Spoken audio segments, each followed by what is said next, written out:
All right, everybody, welcome back. I have just been going over the Bill of Exchange Act, and I've taken out the parts that I would like to enter into my my affidavit. So, this episode, this stream will be specifically about the Bill of Exchange Act as related to my family law case. Okay, so as I will start this, so the definition of a bill of exchange. So I will start off saying that the orders and endorsements that have been made against me have been made with regards to this case follow the rules and procedures and in fact the essence of a bill as described in the Bills of Exchange Act 1985. Specifically, section paragraph 10 of the bill states that, section 16 of the bill, 16, section 1 of the bill states that a bill of exchange is an unconditional order in writing addressed by one person to another, signed by the person giving it, requiring the person to whom it is addressed to pay on demand or at a fixed or determinable future time a sum certain in money to or to the order of a specified person or bearer. So it falls exactly under this condition, right? Even the wording is the same. So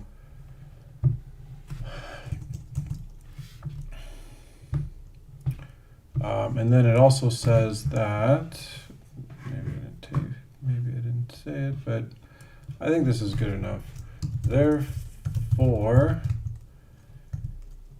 it must be concluded that the orders and endorsements against me are in fact a bill as defined in the Bill of Exchange Act.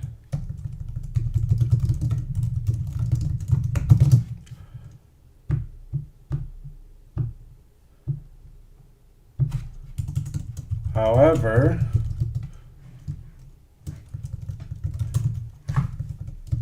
paragraph 3 of the Bill of Exchange Act specifies that a thing done in good faith. In fact, the bill created by the Superior Court of Ontario, Family Law Division,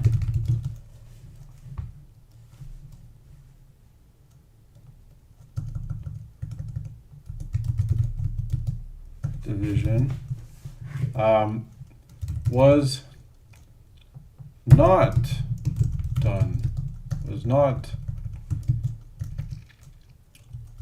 done in good faith.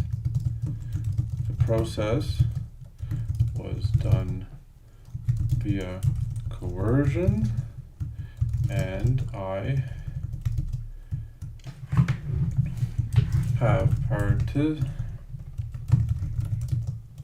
via coactus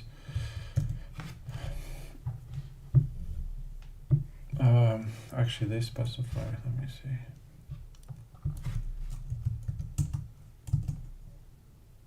I'll use their own words. Why not? Here. By fraud, duress, or force, or fear, or and other unlawful means, or for an illegal consideration. I think that describes it exactly. This process was done via coercion,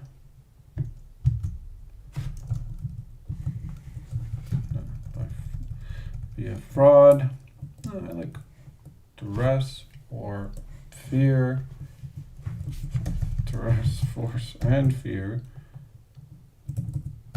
and other unlawful means, and for an illegal consideration. So I'm going to put coercion here.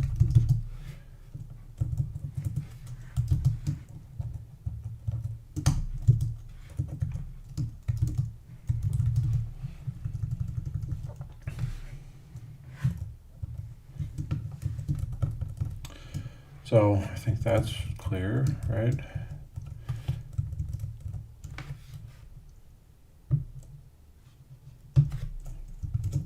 What else about the Bills of Exchange Act? So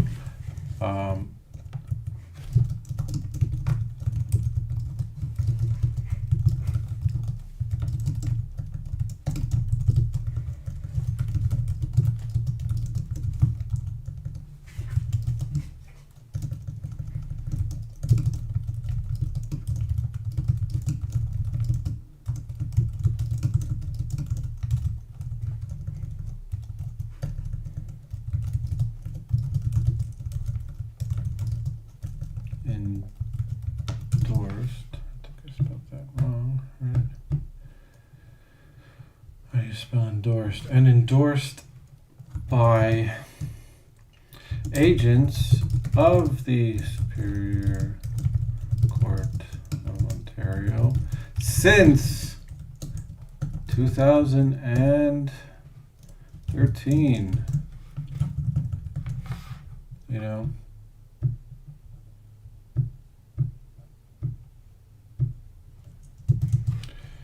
it was, okay, we'll talk more. Okay, so this is section 3. Acceptance.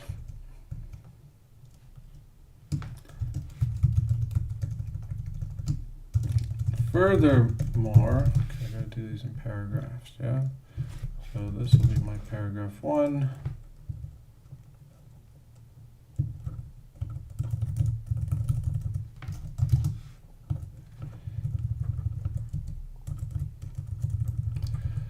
Let's make it nice and pretty.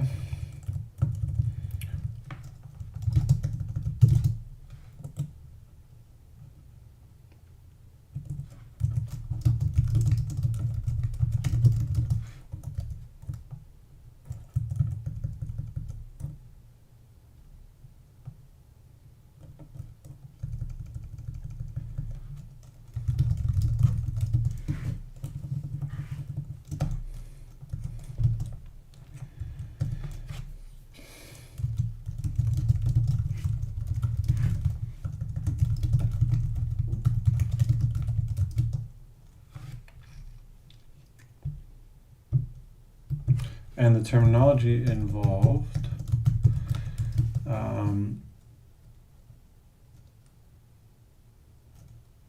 encapsulate the spirit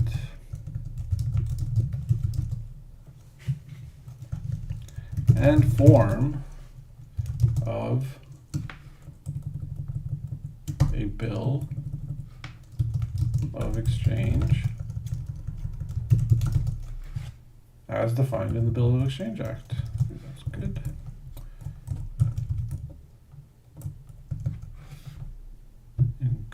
Encapsulate spirit and form. However, oops. However, paragraph 3 of the Bill of Exchange Act specifies as follows. And let's get that. A thing done is deemed to be done in good faith.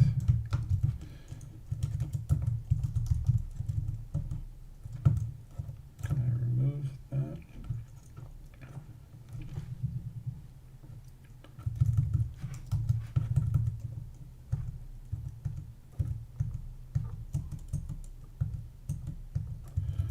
All right.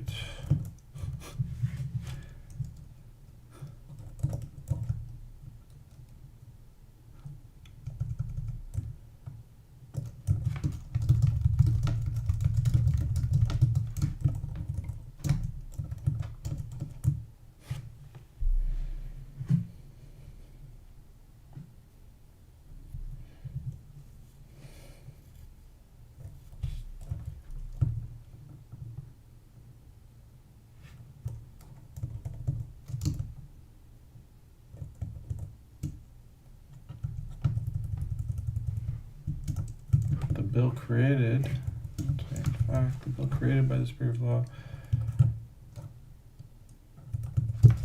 has had continuous endorsements by agents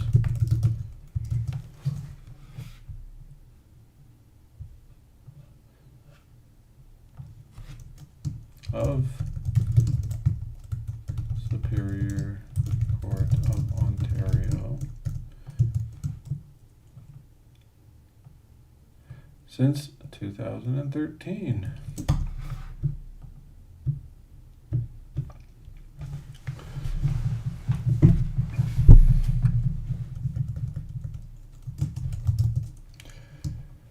Acceptance. No acceptance of the bill was obtained.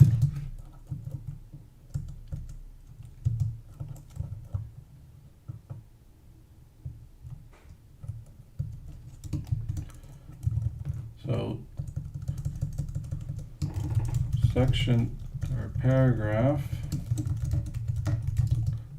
35 of the Act states, right? And we will italicize this and maybe bold this, bold, italicize, and we'll put it in there. And then we will say 7, unbold. We will say, in fact, I will testify that no, that the bill does not have was not signed by the drawee. Oh wait, the drawee. Oh man, who the fuck is the drawee again?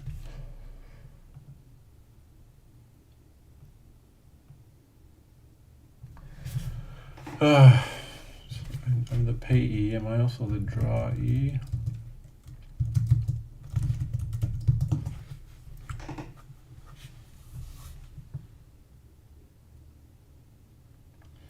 The drawer is the one that obliges the drawee to pay the drawee. Okay, so actually I can't use this. So this only requires the signature of the drawee. Okay, so I got that wrong. I'll have to review this bill. Maybe I'll go through everything at some point. Okay, in fact, I won't do that. So I will sign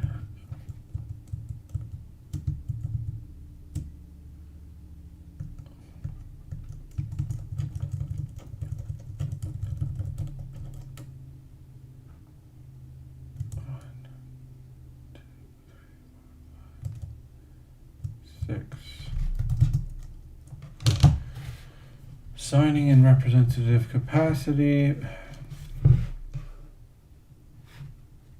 I will also say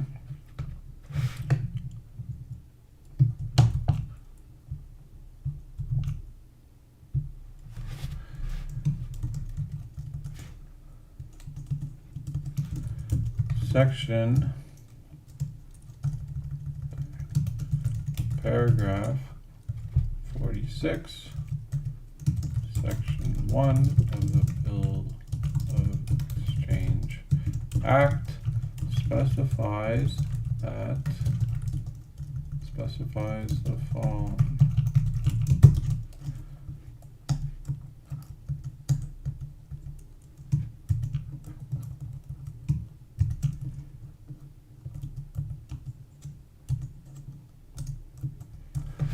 Right, so what will I say? I will say 7. Furthermore, I testify that I did not have the capacity, the competence to understand the role of payee, as I was ignorant of the existence of the Bill of Exchange Act, and therefore I did not have the capacity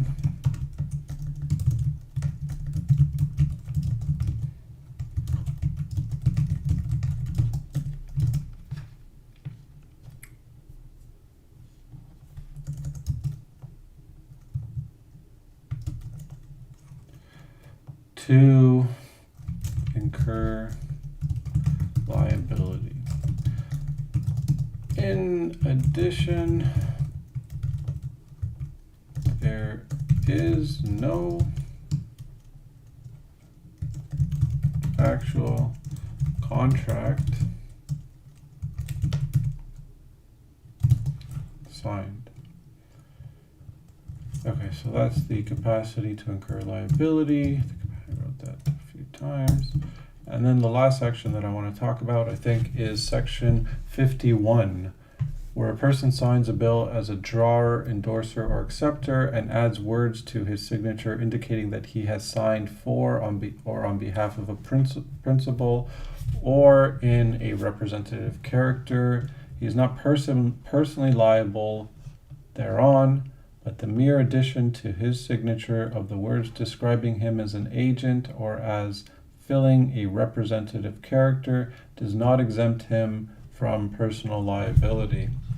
So I will also say this, that I have sent a notice of rescission. I think I already talked about the notice of rescission last time, right? Let's see.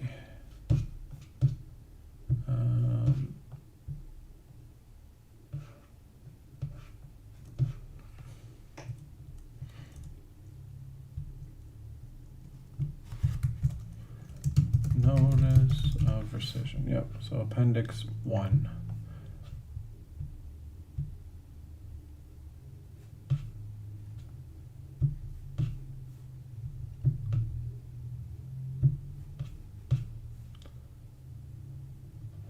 Okay.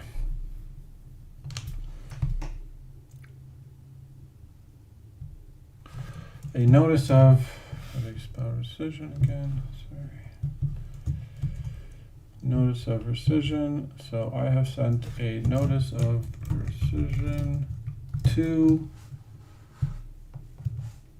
agent and principal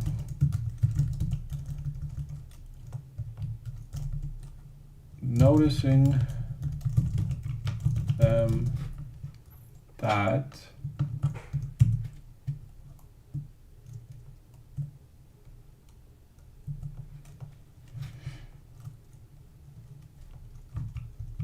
continuing to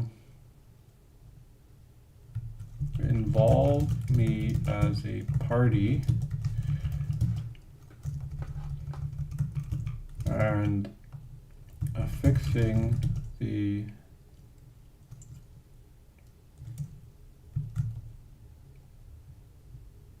pronoun.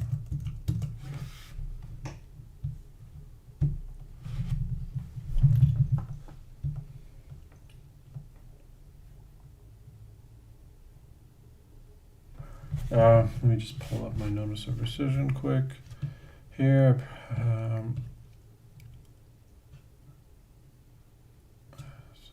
Here, notice of rescission. Attached article, the article. Okay, I used the word article before, so I would use, and affixing the article of respondent to my person, to me, and I.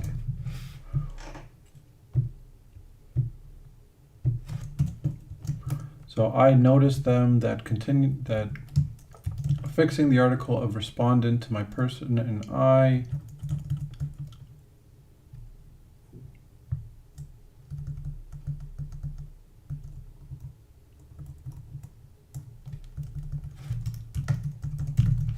affixing the article of respondent to my person and I is a causal source of harm.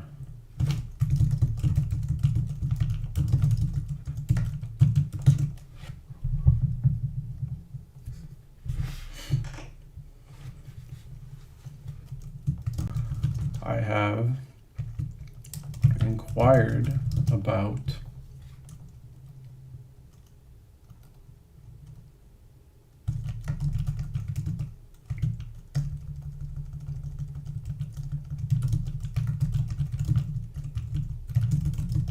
the liability insurance of the agents and principals, but I have been ignored despite section 35 section 1 stating that the endorser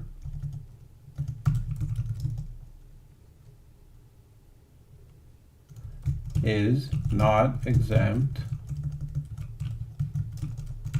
from personal liability.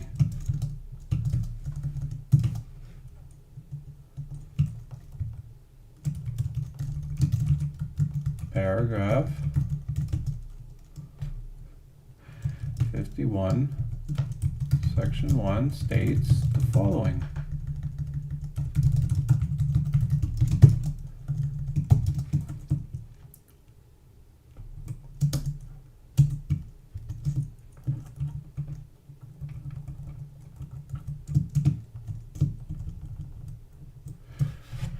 Okay, so it states the following.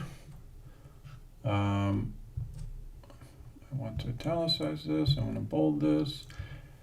Okay, so what is my point of all this? My point of all this is 10. Since I have been added as a conclusion, I'll say conclusion explicitly, conclusion regarding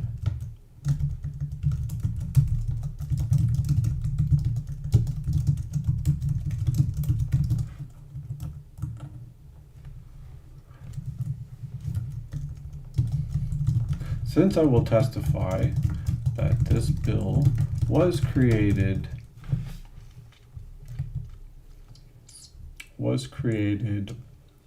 not done in good faith,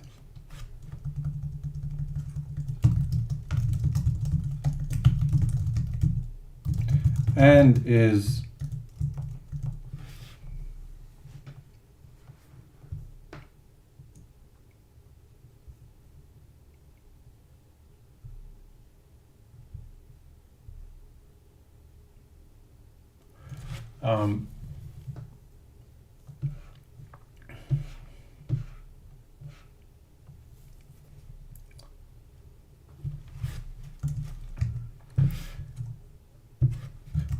there is no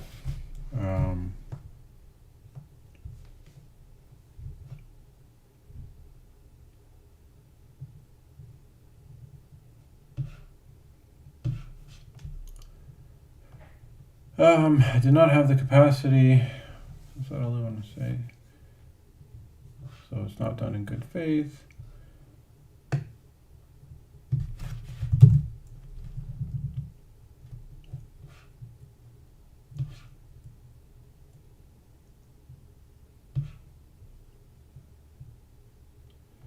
And yeah, whatever. I was gonna say there's no signature, there is no signature, there is no meeting of the minds, there's no, but I'll say that later. Since I will testify that this bill was not done in good faith and I was not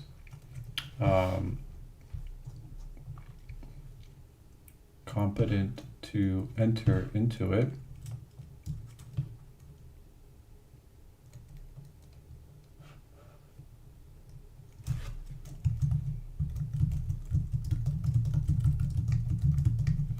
then I must,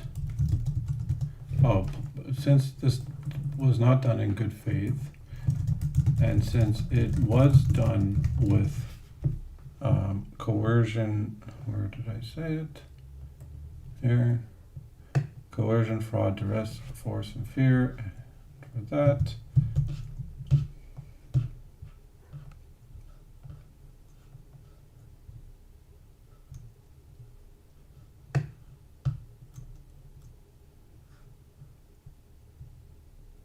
It was not done in good faith.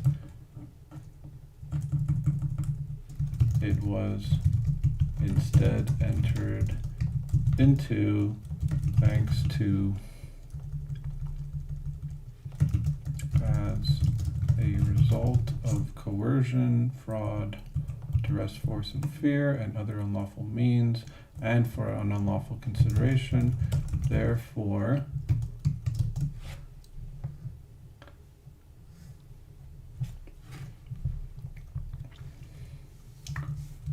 the bill and all endorsements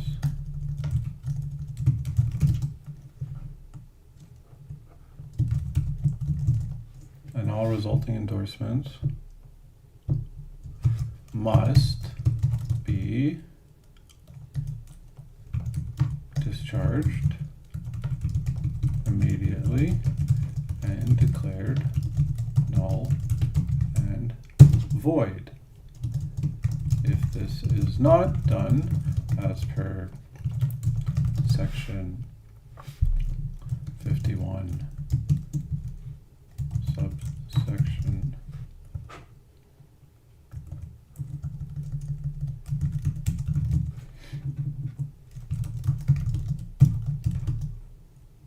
the drawer, the endorser,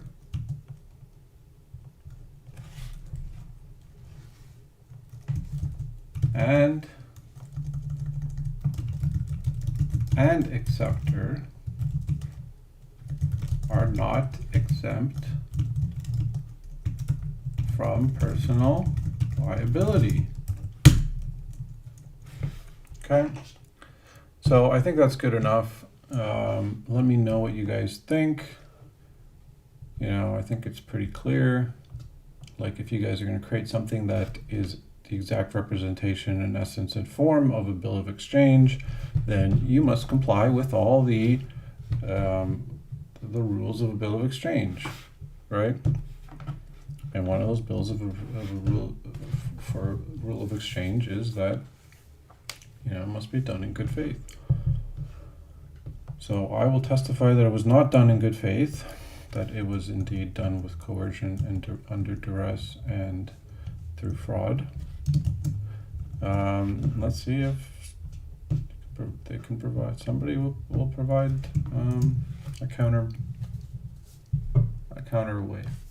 So thank you, everybody. I hope you enjoyed this one. I think this one's kind of fun. I appreciate you guys watching, and I hope you got something out of this. And next, let's take a quick look at so next I think we'll do jurisdiction. So some of these may not, some of these we'll see. The power of attorney, I'm getting that signed. I will start sharing that to some of the Telegram groups, if it's useful or not. The Bill of Exchange Act. So I don't know if I'll do the notice of dishonor now, or if I'll see what the additional endorsement is. If they don't change anything, if it's the existing one, then I'll wait. If they do something crazy or stupid, then I'll send a notice of dishonor for unacceptance. We'll see. I'll think about it. I'll do a little bit more research. And then next we'll do jurisdiction, and then we'll do the rebuttal. All right. Thanks everybody for listening. I'll see you guys next time.